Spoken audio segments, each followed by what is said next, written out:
休日を変えれば人生が変わる。休日の使い方が変わると人生の流れそのものが変わる。ほとんどの人は週末を疲れを癒すだけの時間だと考えている。けれどその過ごし方があなたの思考力、幸福度、そして未来の可能性にまで影響を与えていることに気づいているだろうか。人生の3分の1は休日だ。何気なく過ぎていく時間の積み重ねがやがて人生の質を決定づける。科学も成功者たちも口を揃えてこう語っている。休日に何をするかが1週間のスタートを変え、人生の方向すら動かしていくと。特別な才能は必要ない。大切なのは少しだけ意識を変えること、そしてたった一つの習慣を選び実行してみること。その選択が今のあなたと理想のあなたを分けていく。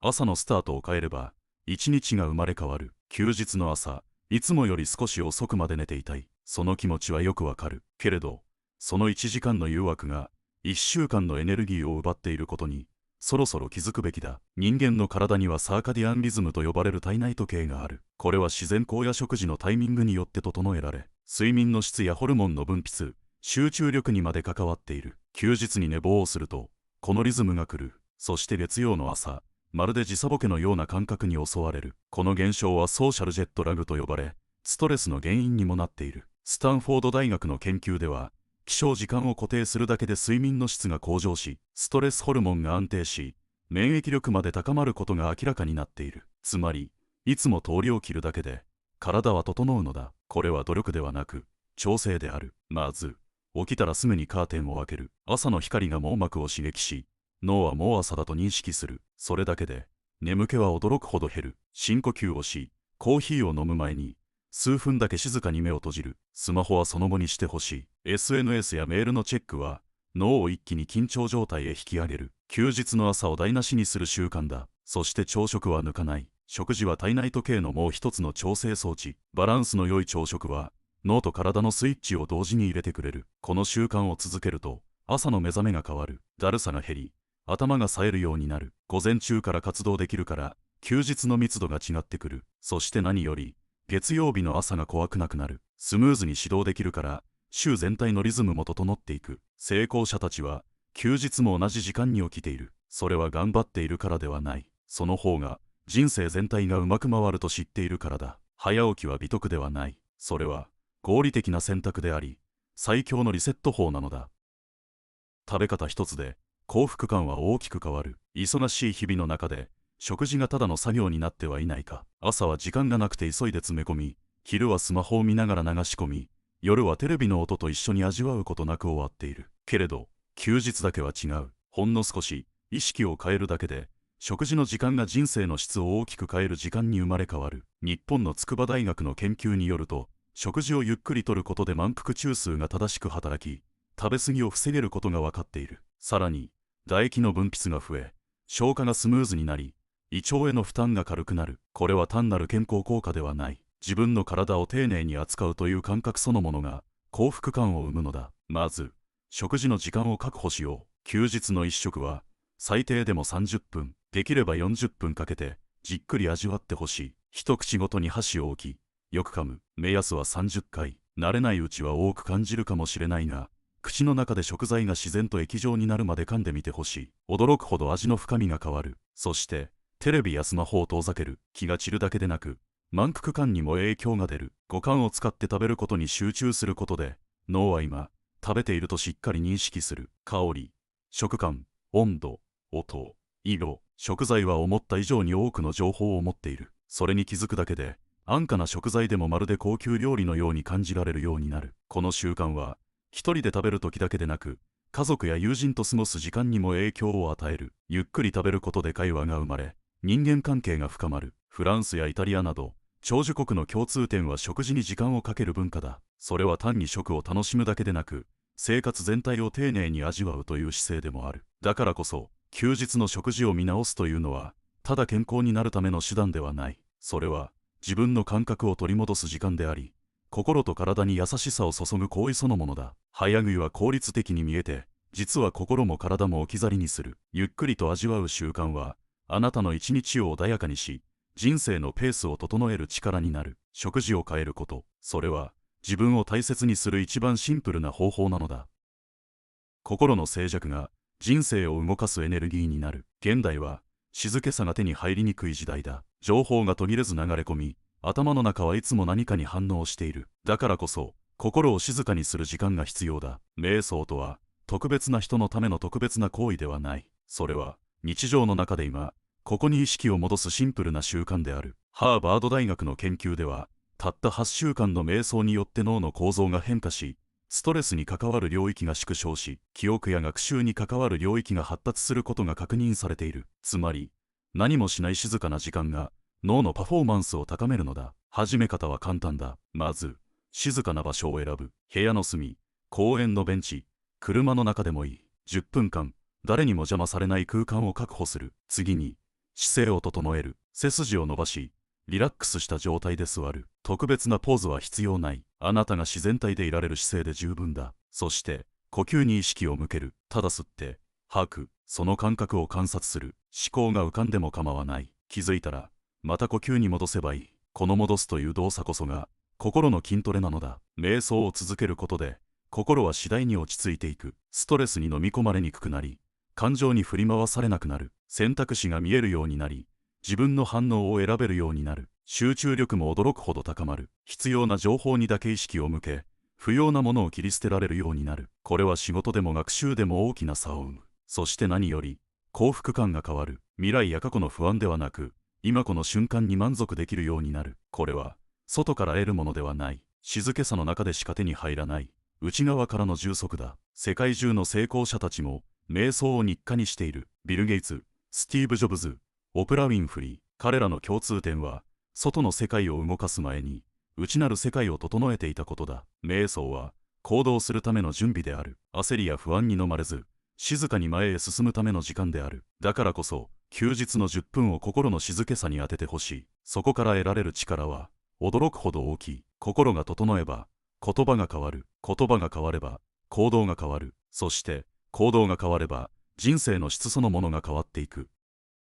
たった20分で午後の人生が変わる。昼寝は怠け者の習慣ではない。それは集中力とエネルギーを回復させるための最も効率的な戦略の一つだ。NASA の研究によれば、パイロットに20分間の昼寝を取らせたところ、認知機能が 34%、注意力が 54% 向上したという結果が出ている。これはわずか20分の休息が午後の脳を完全に立て直す力を持っていることを意味している。重要なのは昼寝の長さだ。30分を超えると深い睡眠に入り、起きた時に頭がぼんやりしてしまう。だからこそ20分以内、これが鍵になる。タイマーをセットしよう。昼食後、静かな場所を確保し目を閉じる。完全な暗闇でなくても構わない。アイマスクや耳栓を使えば環境はどこでも整えられる。そしてコーヒーを一杯飲んでから眠る。これはカフェインナップと呼ばれるテクニックで、カフェインが効果を発揮する頃にちょうど昼寝が終わり、よりクリアな目覚めが得られる。この習慣を取り入れると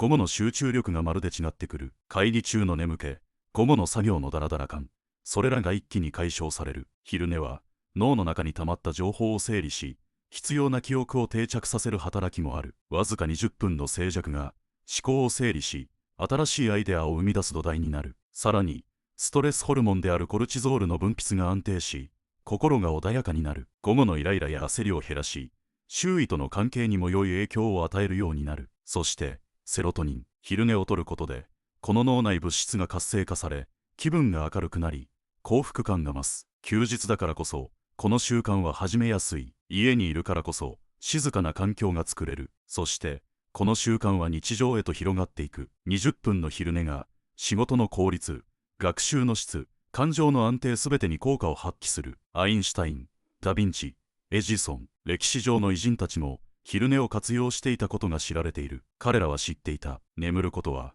ただの休息ではなく、次の行動への準備であると。たった20分、それだけで午後のあなたが変わる。そして人生のエネルギー密度が変わっていく。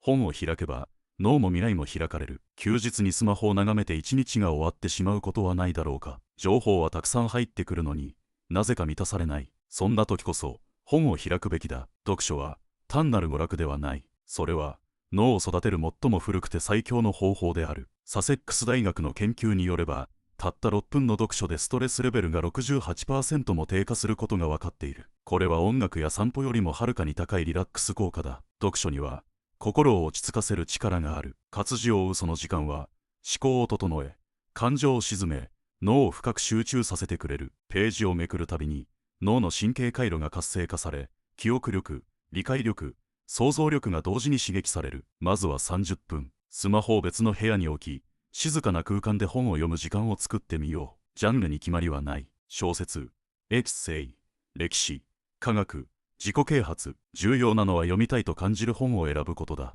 読書用の空間を整えると習慣化しやすくなる。お気に入りの椅子、程よい照明、温かい飲み物、それだけで読書の時間は特別なひとときに変わる。さらに読書の習慣は脳の老化を遅らせる効果もある。複数の研究で読書習慣のある人は認知症の発症リスクが明らかに低いという結果が出ている。読書は脳を使う行為であり、新しい神経ネットワークを形成し、柔軟な思考力を育ててくれる。読書はまた共感力を育てる力もある。特にフィクションは登場人物の内面に触れることで他者の感情に寄り添う力を高めてくれる。これは人間関係の質にまで好影響を及ぼす。そして何より本を読む時間は自分だけの静かな世界を手に入れる時間だ。誰にも干渉されず、情報に振り回されず、自分のペースで世界と対話することができる。世界中の成功者たちは読書家である。ビル・ゲイツは年間50冊以上の本を読み、ウォーレン・バフェットは1日の8割を読書に費やしていると言われている。彼らは知っている。知識はいつか自分の言葉になり、判断力になり、人生の選択を助けてくれること。読書に遅すぎるということはない。今日から数ページでもいい。目の前の本を開くことが静かな革命の始まりになる。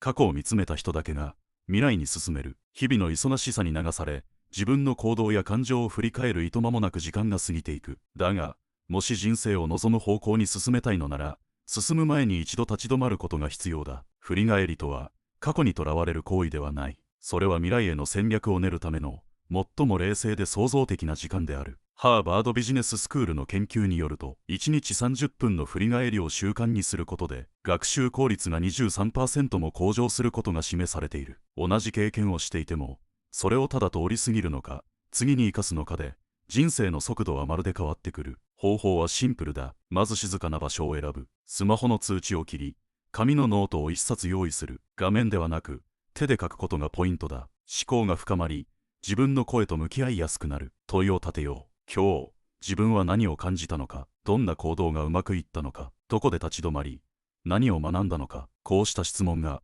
思考を掘り下げ、気づきを引き出してくれる。大切なのは、正解を探さないことだ。振り返りとは、自分を責めるための時間ではない。過去の行動を未来の選択に変える時間である。この習慣を続けると、驚くほど自己理解が深まっていく。自分の強みと弱み、繰り返しがちな思考パターン、感情の癖、それらに気づくだけで、行動は変わっていく。そして、目標達成の精度が高まる。うまくいった要因も、失敗の原因も見えるようになり、無駄な遠回りが減っていく。結果として、成長のスピードが加速する。ストレスにも強くなる。内面を整理することで、外からの刺激に過剰に反応しなくなる。感情に振り回されず、落ち着いて対応できるようになるのだ。さらに、自己肯定感が育つ。日々の小さな努力や変化に気づくことで、自分に対する信頼が積み上がっていく。できていないことではなく、できるようになったことに目を向ける力が育つ。振り返ることを恐れないでほしい。どんな失敗も、どんな迷いも、それを見つめる勇気があれば、すべては未来の材料に変わる。ビル・ゲイツは、年に2回、シンクウィークと呼ばれる振り返りと熟考の時間を意図的にとっている。多くのアスリートやリーダーたちも、この静かな棚卸しを成功の習慣にしている。だからこそ、次の休日はノートを開いてほしい。そこに記すのは、後悔ではない。成長の足跡と未来への地図である。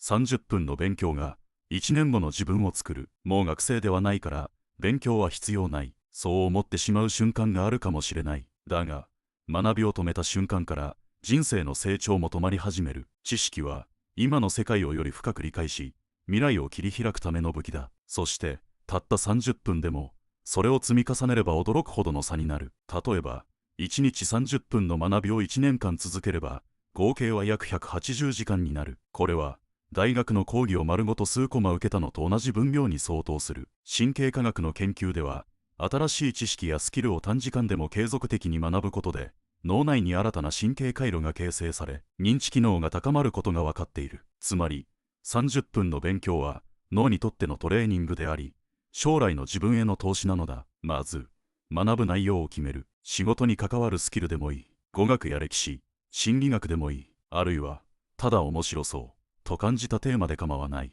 重要なのは、自分が興味を持てることを選ぶことだ。次に、時間を決める。休日の朝、昼食後、午後のひととき、毎週同じ時間を学びの時間として固定すれば、習慣化しやすくなる。タイマーをセットし、30分間は一切の通知を遮断する。集中を妨げるものを排除し、学びに没頭できる環境を作る。この短時間の集中学習はポモドーロテクニックとしても知られ、世界中の学習者やビジネスパーソンに実践されている。勉強法は何でもいい。本を読む、講座を受ける、メモを取る、動画を見る。ただし、必ずアウトプットを伴わせる。学んだことを自分の言葉でまとめる。それによって知識は深く脳に刻まれる。この習慣が続くと、自分の中に知識の地図ができてくる。それは会話に現れ、仕事の判断に現れ、自己信頼にもつながっていく。やがて、自分はまだ成長できるという感覚が生まれる。これが、自己効力感の源になる。さらに、学んだ知識は単独で機能するのではなく、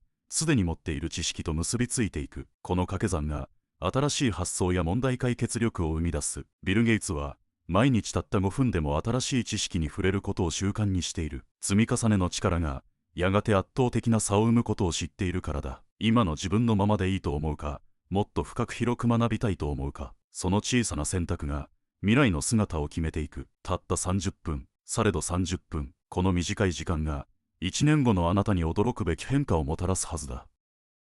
眠る時間が、人生の質を決めている。休日の夜くらい、好きな時間まで起きていたい。その気持ちは自然だ。だが、そのたった1から2時間の夜更かしが1週間のリズムを狂わせている。体内には、光や食事、行動によって調整される時計がある。このサーカディアンリズムが乱れると、睡眠の質が下がり、日中の集中力や感情の安定にも悪影響を及ぼす。ハーバード大学の研究では、毎日同じ時間に寝ることが、睡眠の深さと安定性を高める鍵であると報告されている。休日だけ遅く寝るという行為は、実質的に軽い時差ボケを自ら作り出しているようなものだ。この現象はソーシャルジェットラグと呼ばれ、月曜日の朝に強い眠気や倦怠感をもたらす。まるで海外旅行から帰ってきたばかりのように、体と心が噛み合わなくなる。だからこそ、就寝時間は固定すべきだ。休日であっても、平日と同じ時間に眠る準備を始める。これが、週明けを快適に迎えるための最もシンプルで効果的な方法である。まず、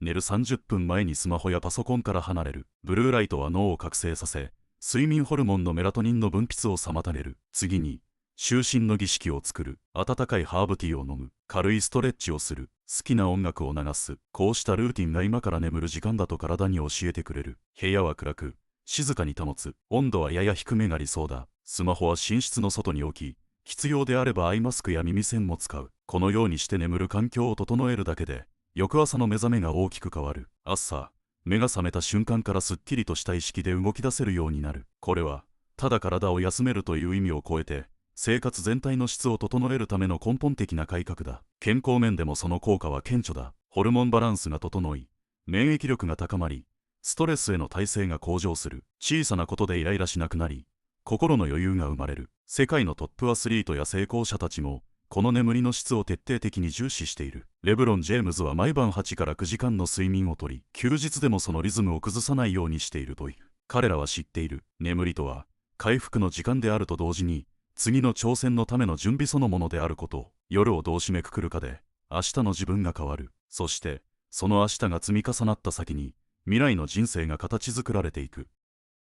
小さな習慣が、大きな人生を作る。人生を劇的に変えるために、大きな挑戦や特別な才能が必要だと思っていないだろうか。けれど本当に人を変えるのは、毎日繰り返す小さな習慣だ。平日と同じ時間に起きる。ゆっくり食事を味わう。静かに目を閉じて呼吸を整える。20分だけ昼寝をする。30分だけ読書や学びに集中する。夜は決まった時間に眠る。どれも、特別な準備も、大きな努力もいらない。けれど、そこに意識を向けることで、人生のテンポは確実に変わっていく。一つ一つは小さくても、それらは確実に積み重なり、1週間の流れを整える。月曜日の朝が憂鬱ではなくなる。日常の中に、静かな自信が宿る。自分の行動を自分で選び取っているという感覚が人生の手応えを生んでいく。すべてを一度に始める必要はない。まずは一つだけ。次の休日にそのうちの一つを試してみるだけでいい。ほんの少しでも昨日とは違う過ごし方ができたなら、すでに変化は始まっている。その小さな変化が